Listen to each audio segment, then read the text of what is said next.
Bonjour à toutes et à tous. Voilà, première vidéo tutoriel sur la programmation Arduino.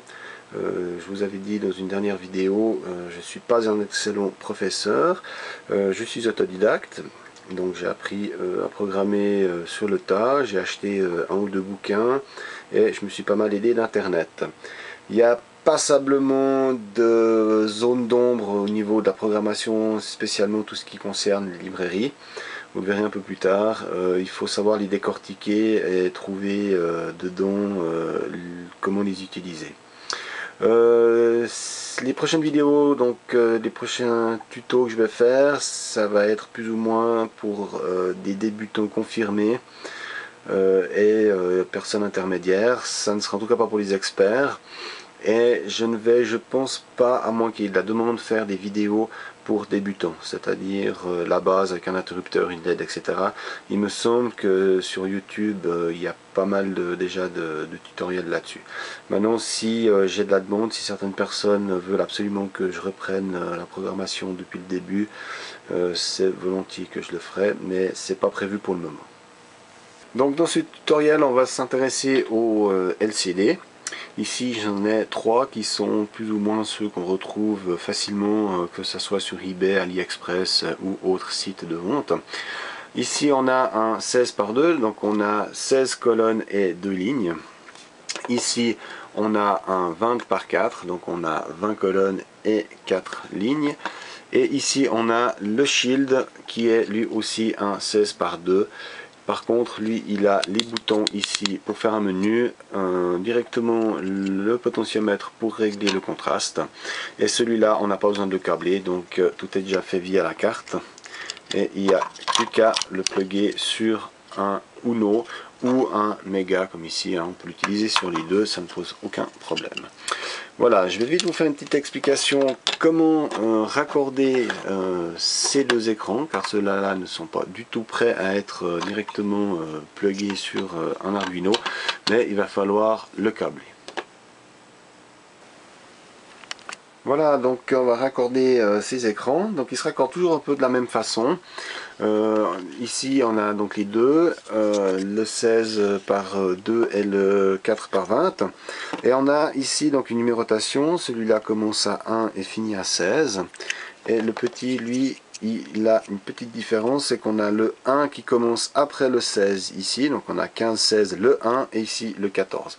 Donc on a juste le rétroéclairage qui est le 15 et 16 qui est juste décalé. Voilà. Donc en général quand il y a une différence, c'est toujours noté, dans le meilleur des cas. Voilà, donc on va utiliser une plaque d'essai pour mettre l'écran, voilà, tac. Et ensuite, j'ai une boîte avec plein de petits straps ici et on va pouvoir raccorder tout ça. Alors, en pin numéro 1, on a la masse qui se dit également VSS. Ensuite, on a le plus en 2, un petit strap qui va bien. Donc le plus qui se dit également VDD. Voilà. Ensuite, on a VO qui est l'entrée pour le contraste. Donc, pour ce faire, on va utiliser notre petit potentiomètre qui est là. Donc, on y met un plus et un moins. Alors, j'ai plus de fil noir, on va utiliser le bleu, ça va bien aller. Voilà, et un petit fil de sortie, voilà, qui lui ira sur la borne numéro 3, donc VO. Ensuite en 4, nous avons RS, qui est la sélection du registre, donc il est capable de faire une différence entre une commande ou une donnée. Donc ça c'est par rapport à la programmation par la suite. Donc à un niveau bas, on indique une commande, et à un niveau haut, on indique une donnée. Alors celui-là, il se raccorde directement sur l'Arduino et on va l'utiliser, on va la mettre en pin numéro 9. Après ça, c'est vous qui voyez comment vous voulez raccorder votre Arduino, c'est chacun qui fait comme il veut. Donc la pin 5 qui est lecture ou écriture. Nous, on va se mettre en écriture.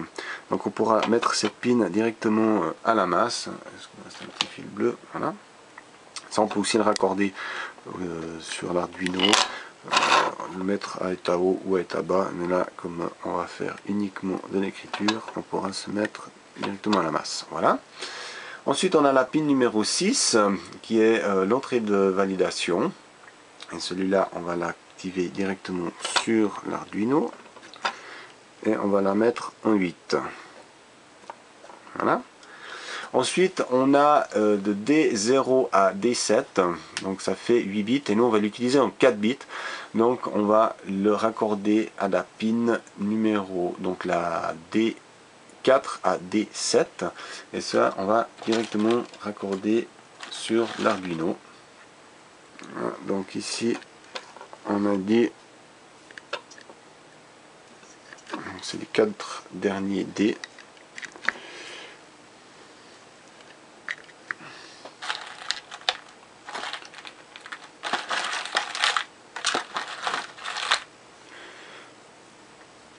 Voilà. Tac, et ça on va les mettre donc sur 7, 6, 5 et 4.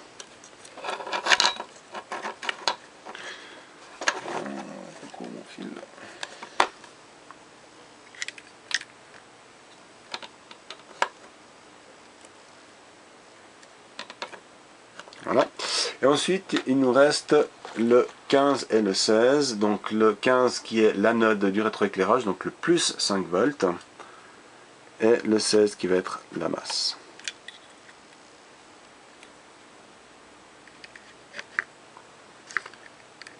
Voilà.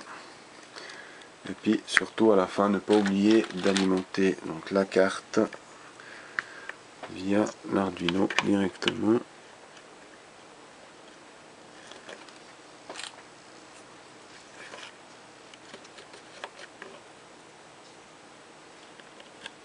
Voilà.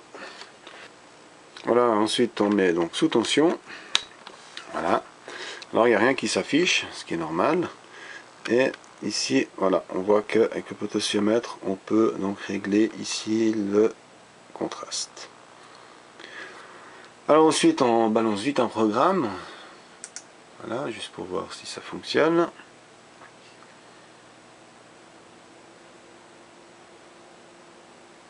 Voilà, là on a donc le Hello World.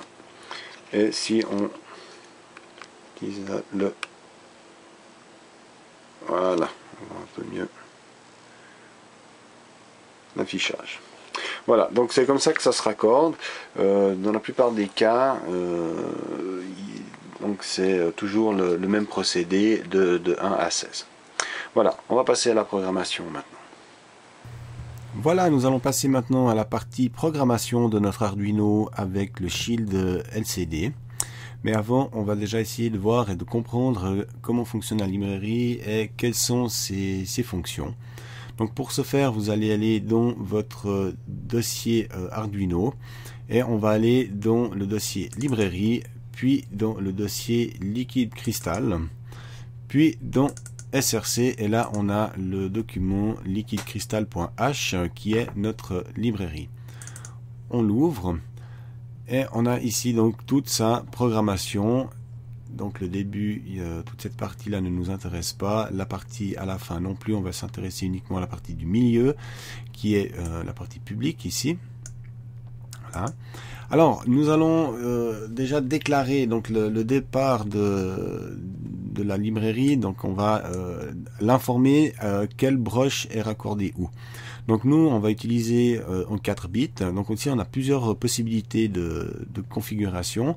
Nous on est dans cette configuration là, c'est-à-dire on a le RS, le Enable, et on a les 4 pins qui seront les pins D4, D6, D4, D5, D6 et D7, donc en 4 bits.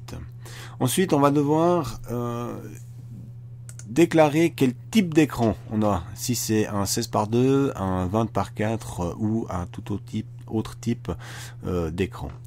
Donc ça c'est vraiment la base de la configuration de la librairie. Et ensuite, on a toute la partie que l'on va utiliser pour faire notre affichage, donc avec divers effets. On a, pour commencer, le clear, donc pour effacer. Donc je me suis fait des petits ponce-bêtes tout au long de cette librairie, pour quand je vais faire une programmation, tout de suite retrouver et savoir ce que c'est. Surtout que je ne suis pas du tout anglophone, donc suivant quelle fonction qui est en anglais, je vais devoir la traduire, et ensuite je me fais un petit ponce-bête, ce qui fait qu'on gagne un petit peu de temps aussi par la suite, et c'est aussi beaucoup plus facile, surtout quand on a une librairie qu'on n'utilise pas souvent, de pouvoir s'y retrouver. Donc un petit ponce-bête, donc toujours que c'est comme dans la programmation dans l'IDE Arduino, on met deux barres de travers comme ça, la ligne de slash, et ensuite, donc ça c'est ignoré par le programme, et ensuite on peut faire ces petites annotations. Voilà, donc je disais le clear ici, donc qui permet d'effacer le texte affiché. Donc par exemple, on fait un démarrage, on affiche un logo ou quelque chose, et ensuite hop, on efface et on passe à la suite. Ensuite, on a le home qui permet de remettre le curseur à son point de départ qui est en haut à gauche. Donc après, je vais vous faire un petit exemple avec le blink par exemple, où comme ça on verra bien le petit curseur se déplacer. Ensuite, on a display, no display. Dans cette fonction, permet d'activer et de désactiver l'affichage à l'écran. Pas le rétroéclairage, mais l'affichage proprement dit. Donc on peut très bien, à l'accès d'une porte ou d'un code, peu importe, avec un détecteur de mouvement, pardon, lorsqu'on approche, l'affichage s'enclenche, et une fois qu'on quitte le pourtour du détecteur, l'affichage disparaît. Ensuite, on a ici le blink et no blink. Donc ça, c'est un petit rectangle qui clignote, comme votre curseur quand on fait du traitement de texte. Donc là, il clignote, mais c'est un rectangle. Ensuite, on a curseur, no curseur, donc c'est un petit curseur qui est comme ça, mais lui ne clignote pas, il est fixe. Et aussi, donc c'est un effet un peu machine à écrire. Et ensuite, on a toute une partie ici où on peut faire défiler des textes dans un sens, dans un autre, d'écrire de gauche à droite, etc. Donc ça, je vous ferai en deux petits exemples. Je ne vais pas tous les faire parce que c'est un peu toujours la même chose, mais c'est pour faire des petits effets d'affichage. Ensuite, on a ici alors une fonction, je n'ai pas trouvé, donc comme j'ai dit, je ne suis pas du tout expert, et je n'ai pas trouvé cette fonction, à quoi elle sert. Malgré que cette librairie est extrêmement bien documentée, je n'ai absolument rien trouvé sur cette fonction. Donc si quelqu'un parmi vous sait à quoi elle sert, je suis preneur. Ensuite, on a cette fonction, le create-char, qui est assez intéressant car on va pouvoir programmer pixel par pixel notre écran, c'est-à-dire qu'on va pouvoir faire un petit smiley ou un petit logo, mais par contre ça prend du temps parce qu'il faut vraiment programmer, donc on est vraiment pixel par pixel. On fera un petit exemple après aussi, mais ça peut être pas mal pour faire par exemple un logo au démarrage de l'écran par exemple. Ensuite, on a le set curseur qui lui permet de placer un affichage sur notre de placer du texte sur notre affichage à un endroit bien précis. Par exemple, on veut afficher une température, on marque temp, 2 points, et ensuite la fonction de lecture de température, on va la mettre juste après les 2 points. Donc avec le set curseur, on va pouvoir lui dire exactement où c'est qu'on veut afficher cette deuxième partie de texte. Je ferai aussi un petit exemple avec ça, parce qu'on va souvent l'utiliser.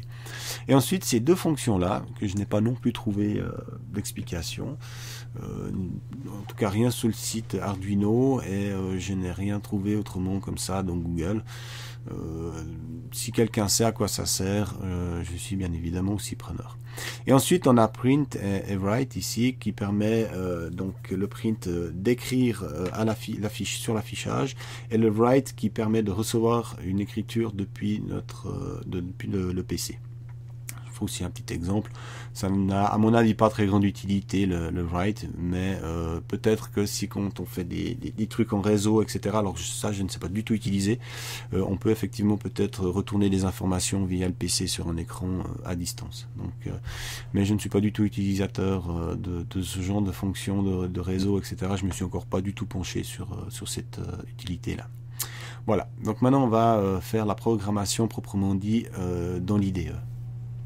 Après avoir ouvert votre programmeur IDE Arduino, on va aller dans Fichier, Exemple, et dans Liquid Crystal, on va prendre le Hello World. Voilà, voilà. Alors, vous excusez mon PC, il est vieux et il a un peu de peine. Voilà, donc ici on a un exemple. Donc pour toutes les librairies, normalement il y a des exemples qui théoriquement vous devriez tout comprendre de la librairie. Ça c'est en théorie.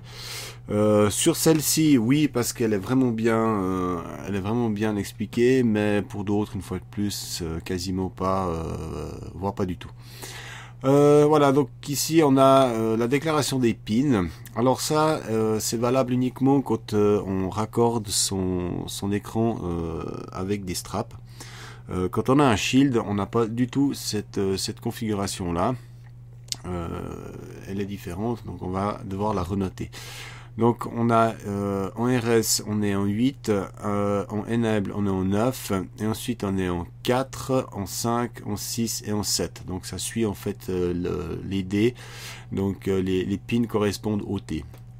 Ensuite le RW il est câblé à la masse, le VSS et le VCC est déjà câblé vu que c'est un shield, et la résistance, l'alimentation, tout ça est de toute façon déjà câblé.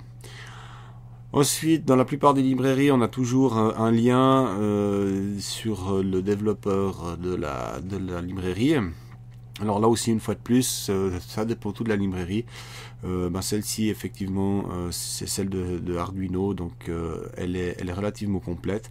À part les trois commandes ici que je ne sais pas ce que c'est. Elles ne sont en tout cas pas sur ce tutoriel-là. Voilà, donc on va pas s'attarder sur ça.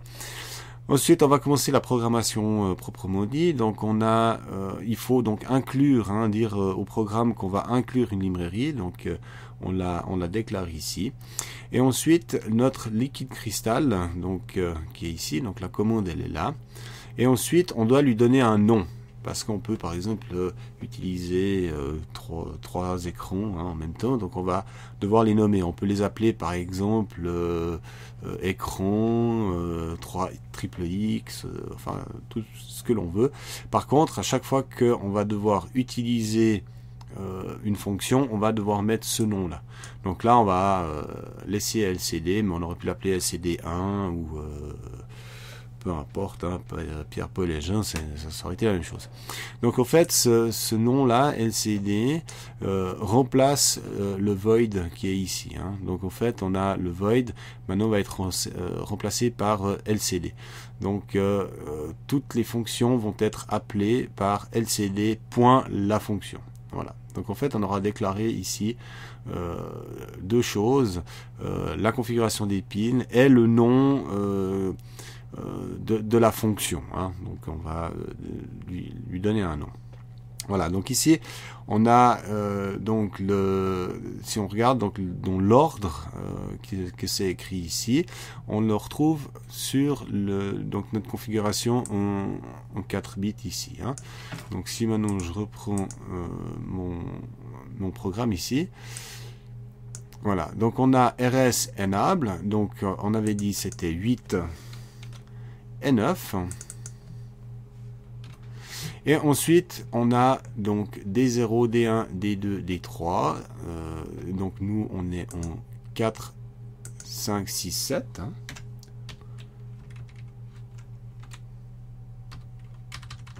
6 et 7. Ça aurait été un autre écran où on aurait été en 8 bits, on aurait pris une autre configuration. Donc après, suivant quel type d'écran, après on a des écrans qui sont carrés, où on peut carrément faire du dessin avec. Je n'ai jamais utilisé, donc je vais pas m'attarder sur ces types d'écrans. À mon avis, ceux-là ils travaillent de toute façon en 8 bits, mais pour notre exemple là, on reste en 4 bits, donc c'est cette configuration là. Ensuite, comme j'ai dit, ici on va devoir maintenant déclarer le type d'écran qu'on utilise. Donc nous on aura un 16:2. Et ensuite, on va commencer proprement dit la programmation du texte, de ce qu'on va écrire sur notre écran. Dans la partie setup, donc on a déjà déclaré ici le type d'écran qu'on va utiliser. Et ensuite, donc au démarrage de l'écran, on peut y mettre un texte. Et ce texte va être lu qu'une seule fois et on ne pourra plus interagir avec ce texte par la suite. On pourra uniquement dans la partie void loop l'effacer ou par la suite ici l'effacer et ensuite continuer à faire du texte dans la partie loop où là on a c'est une boucle, hein, donc tout le temps tout ce qui est ici va être relu à l'infini. On va déjà voir ce que ça donne. Donc ici par la suite, donc on a le set curseur, donc on va placer la fonction qui va suivre, hein, donc on écrit d'abord le set curseur et par la suite on dit où c'est qu'on donc ça va dire où c'est qu'on veut écrire et ensuite on donne la fonction de ce que l'on veut écrire. Alors ici si on regarde notre schéma, donc on a 16 colonnes et 2 lignes, donc là on sera à la colonne 0, donc on part toujours de 0 et non de 1. Et ensuite, on sera à la ligne numéro 1, c'est-à-dire qu'on sera sur la deuxième ligne de notre écran. Et ici, on va inscrire, on va diviser par 1000 millis, donc on est en millisecondes, donc par 1000, ce qui va nous donner des secondes. Ça veut dire qu'on va incrémenter seconde par seconde l'affichage. Voilà. Donc on aura un compteur en secondes. Alors pour ce faire, donc ici on a... on va choisir notre type de carte, donc on est bien Uno, on est bien branché sur de l'USB. Et ensuite, on va, donc normalement, on vérifie toujours son programme si tout va bien, si la compilation se passe correctement. Et ensuite, on va télécharger notre programme sur notre Arduino.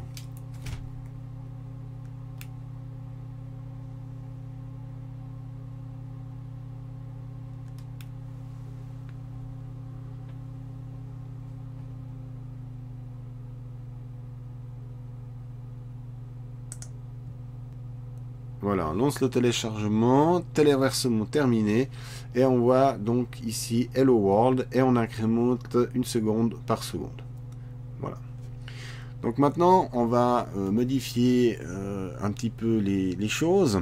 On va mettre Hello World, on va lui donner un délai de, on va dire, 2 secondes.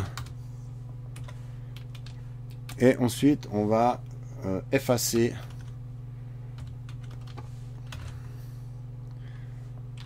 le texte. On va refaire un téléversement, pardon.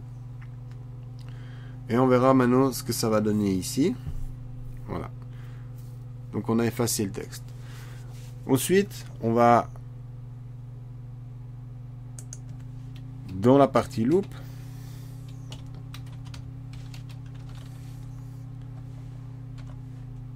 on va rajouter bonjour. Voilà, on va juste marquer bonjour, ça va suffire. Ah oui, et puis il faut pas oublier donc de mettre entre guillemets le texte pour qu'il le lise. C'est la même chose que quand on utilise le serial, donc quand on utilise la lecture, le moniteur série. Donc quand on met rien, on appelle une fonction, c'est-à-dire que on aurait pu faire une calculation par exemple et on aurait marqué par exemple, je sais pas moi, un résultat par exemple qui était de 2 plus 2 et puis on aura ici le résultat affiché. Quand on met entre guillemets comme ça, c'est qu'on veut inscrire un texte. Si on met bonjour sans les guillemets, eh ben c'est qu'on veut ici inscrire une fonction, mais comme elle n'existe pas, si je marque juste bonjour comme ça, par exemple on enlève là les guillemets, si je vérifie, eh ben il va me dire que bonjour n'est pas déclaré, donc bien évidemment la fonction ne va pas, donc on va devoir le mettre en guillemets pour que on ait le texte qui s'affiche sur notre écran. Voilà, et puis donc là on va encore réutiliser le set curseur. Donc on utilise toujours LCD, hein, puisqu'on a déclaré ici LCD. Si on aurait marqué écran, on aurait marqué écran.print, etc. Donc là, la fonction, c'est nous qui la créons, c'est nous qui l'appelons comme on veut. Donc voilà, je voulais set curseur. Et là, on va le mettre. Donc, on est toujours donc sur la colonne. On va se mettre, on va dire, à la colonne numéro 4. À la quatrième colonne. Et on reste donc à la ligne 0. Et on met un point virgule. Voilà. Alors, maintenant, on vérifie. Alors, j'ai fait une connerie. Ça va bien. Pourquoi Ah oui, j'ai oublié un point virgule, c'est l'erreur courante. Voilà, donc on revérifie, donc la compilation est en ordre.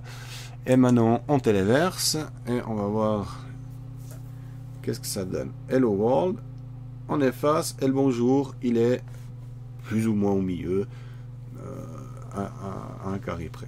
Voilà, donc ça, le set curseur, comme vous pouvez le voir, c'est pour vraiment placer où on veut donc notre texte. Voilà, maintenant nous allons regarder les autres petites fonctions que l'on va pouvoir utiliser. Alors, on va maintenant enlever ceci, nous n'en avons plus besoin. Et on va faire le test du display et no display. Alors, on déclare notre display. Voilà. Ensuite, on lui donne un délai de 2 secondes. Et ensuite, on va, donc je suis fainéant, on va copier ça. Alors, ça, il n'y a pas besoin.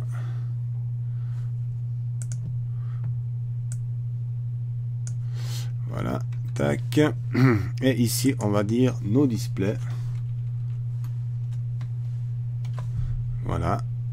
Et donc, on va lui donner aussi un délai donc de 2 secondes. Alors, on va voir ce que ça donne. Donc, on vérifie toujours qu'on n'a pas fait de bêtises. Et on téléverse notre programme. Et qu'est-ce que ça dit? Voilà, on a bonjour. On efface. Et ça revient.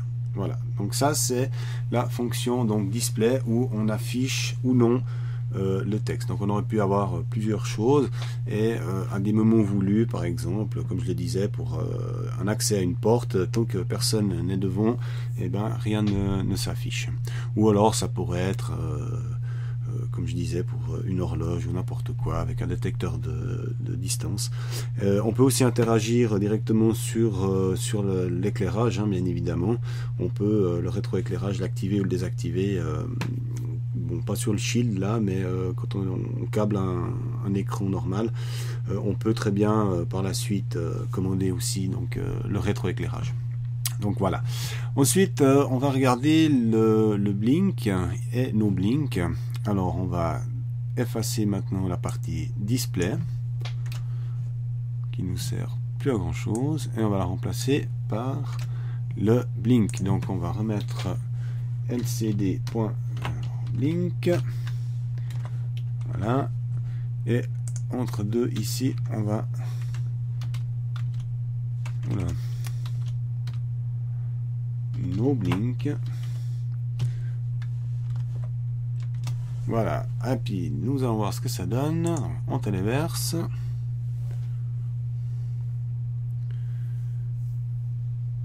Voilà, donc le blink c'est ce petit carré qui clignote. Et maintenant on va voir ce que c'est donc cette fonction home. Donc après 2 secondes, donc ici on va redéclarer le lcd.blink et on va dire lcd.home. Voilà, et on veut qu'il reste, on va dire, allez, 4 secondes, 5 secondes, allez, tac, comme ça on a bien le temps de voir ce qui se passe. Et on le téléverse. Ah, j'ai oublié quelque chose. Ah oui, ici le blink. Tic tic, ça c'est vite des petites bêtises. Voilà. Donc on a notre blink ici, on arrête, on le réaffiche, mais cette fois il est en haut à la maison, donc c'est en haut à gauche. Et ensuite bien évidemment, donc quand on repart, donc quand on remet le blink par la suite, donc lui il reste ici 5 secondes au home, et ensuite le blink il va se mettre après le bonjour, hein. Donc ça lie toujours, donc on suit toujours le sens du code, hein. Voilà, donc le home ça peut être sympa lorsque l'on fait défiler des textes, et puis par exemple qu'on veut une réponse ou quoi que ce soit, et ben on a le blink et on écrit du texte, ça revient en arrière, etc.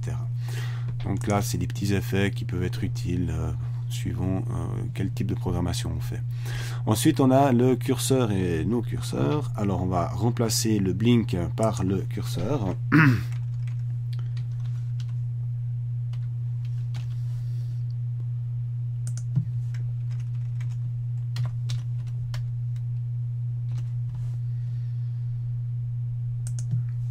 Donc on va faire la même chose, hein, simplement que voilà, comme ça on voit bien le changement. On téléverse.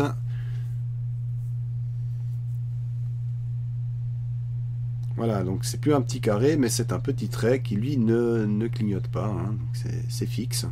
Donc ça fait un effet un peu machine à écrire. Lorsqu'on fait du texte, on peut très bien utiliser le blink, pardon, le curseur et écrire lettre par lettre par exemple, et ça fait un effet de machine à écrire. Voilà. Alors je vais m'arrêter là pour ce tuto. Dans une prochaine vidéo, je ferai l'utilisation des défilements de texte et l'utilisation de boutons poussoirs et de potentiomètre pour afficher des valeurs à l'écran, pour vous montrer les possibilités qu'on a par la suite de ce qu'on peut afficher sur un écran comme celui-ci. Il y aura aussi la partie créachar que je vais aussi faire, mais ça sera dans une prochaine vidéo. J'ai déjà pas mal pris de temps pour faire ce début, cette introduction. Maintenant je vais passer au montage, on verra ce que ça donne au final. Voilà, s'il y a quoi que ce soit, vous pouvez toujours m'écrire, de préférence sur Facebook. Si je ne vous réponds pas, c'est que sur YouTube, c'est que je ne peux pas. Donc la plupart du temps, on a un message sur deux, on ne peut pas répondre, malheureusement. C'est vraiment nul comme système. Alors plutôt écrivez-moi sur Facebook, je vous mettrai de toute façon le lien dans la description. Voilà, j'espère que vous aurez appris quelque chose et que ça vous aura plu. Merci de me le faire savoir. Voilà, à tout bientôt.